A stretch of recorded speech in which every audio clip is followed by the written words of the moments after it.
नमस्कार कृषी मित्रांनो, कृषी रत्न ऍग्रीकल्चरल ऑनलाईन क्लासेस मध्ये मी गणेश पवार तुम्हा सर्वांचं हार्दिक स्वागत करतो। तर आता आपण बघणार आहोत रॉक्स। या अगोदर लेक्चर मध्ये आपण मिनरल्स हा पोर्शन कंप्लीट केला। आता मिनरल्स पासून जे रॉक्स तयार होतात त्याबद्दल आपण थोडी माहिती घेऊया। तर बघा, what are the Roxx?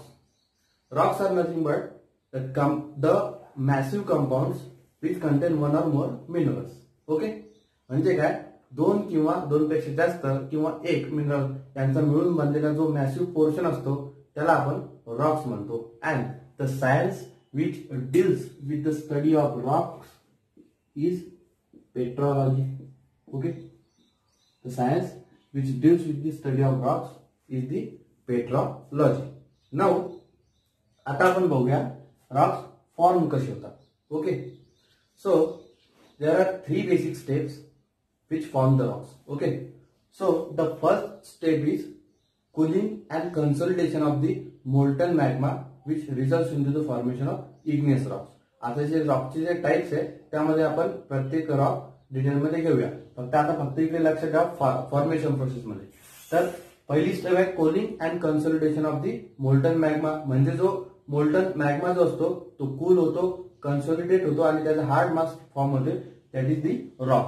Now the second step, that is the parent rock or previously formed rocks get weathered and they are transported from by means of wind, by means of water, by means of glaciers, and by transporting by these different agencies they get deposited to the another place and get cemented and becomes as a rock known as sedimentary rock. So now the second step, that is weathering and transportation and cementation of the pre-existing rock.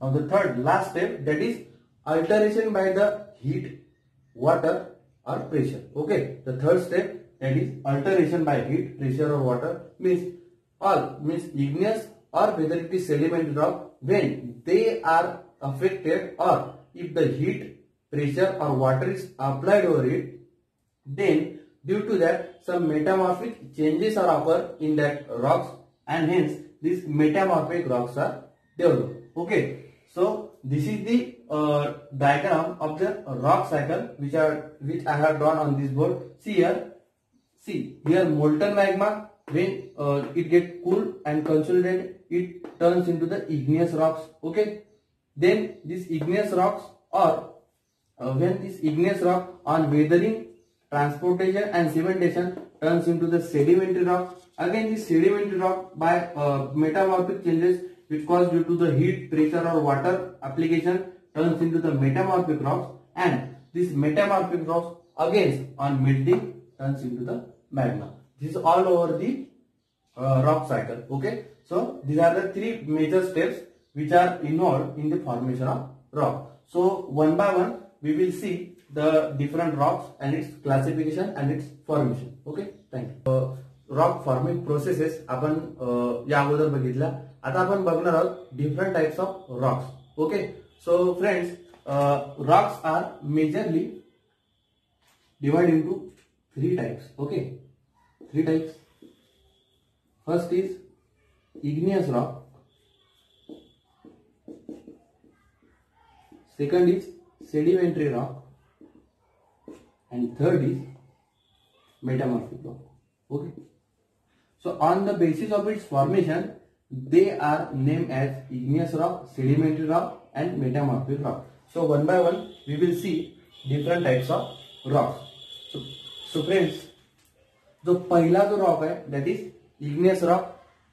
Okay, igneous rock. So igneous is the Latin word. Igne means fire. Okay, so igneous, when the molten magma get deposited, these igneous rocks are formed. बघा, आता आपण diagrammatically igneous rocks कसे form होतात ते बघूया. Suppose this is a volcano.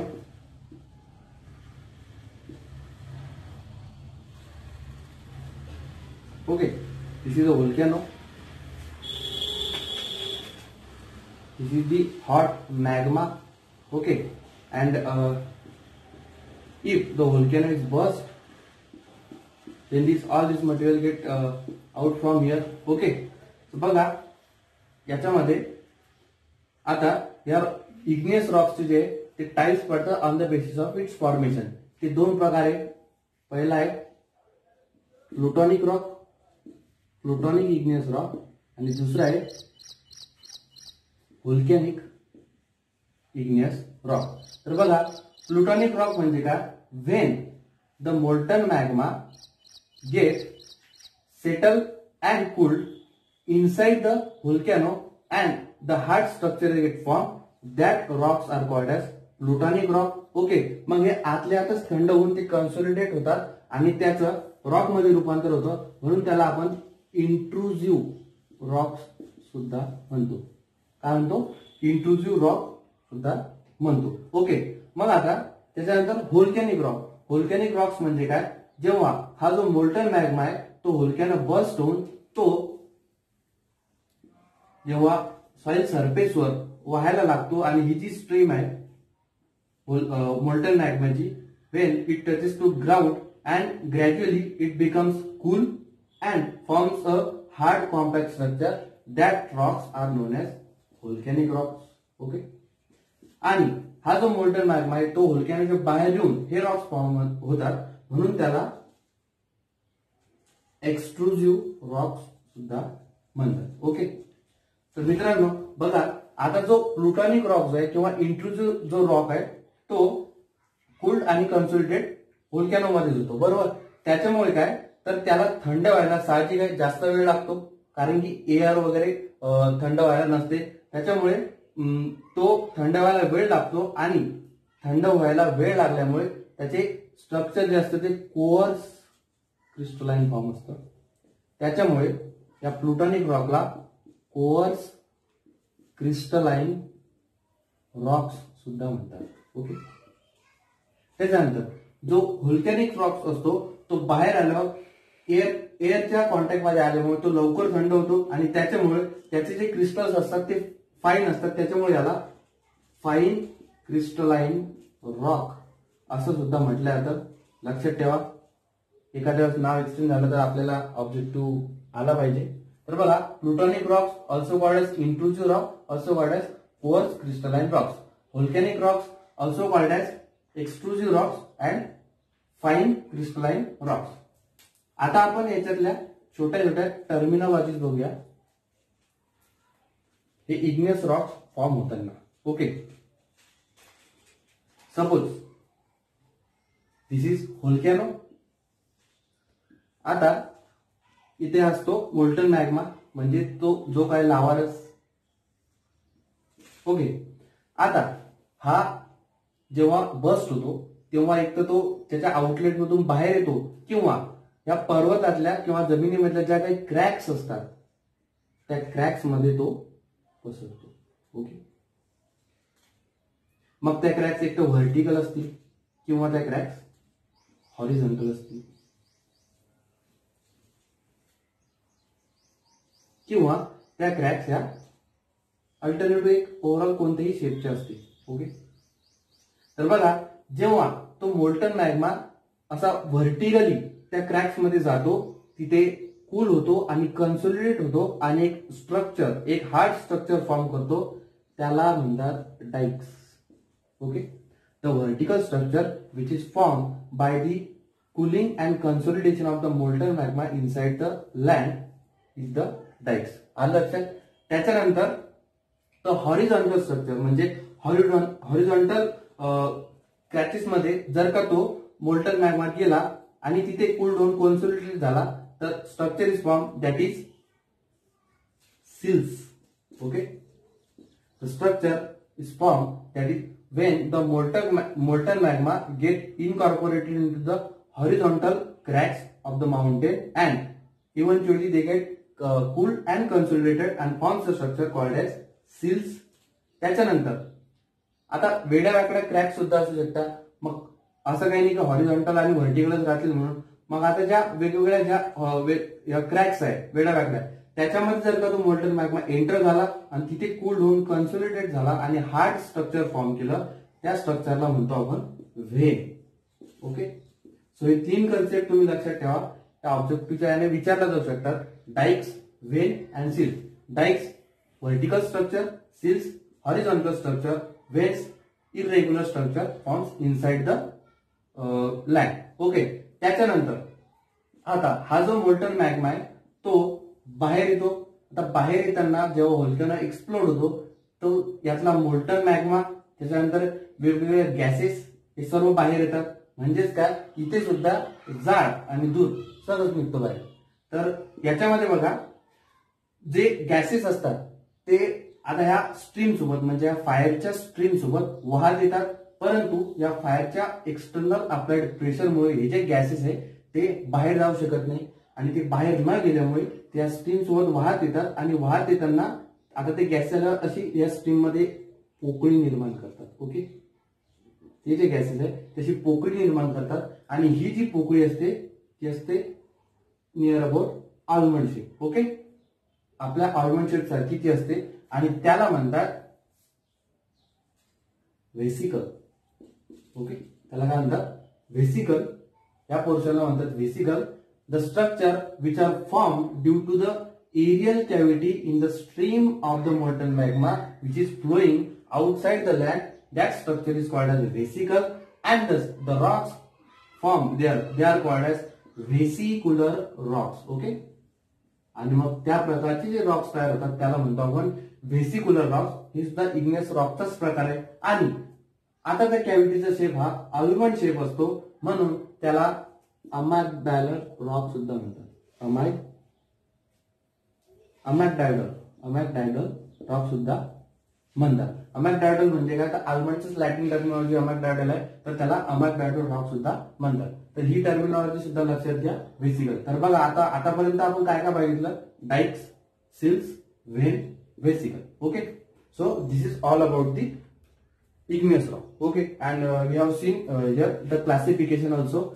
आणि हे जे इग्नियस रॉक जे आहे त्याचं जे क्लासिफिकेशन आहे प्लुटोनिक आणि व्होल्कॅनिक, तर त्याचे एक्झाम्पल्स तुम्हाला लक्षात ठेवायचे एक्झामिनेशनच्या याने, ते महत्वाचे.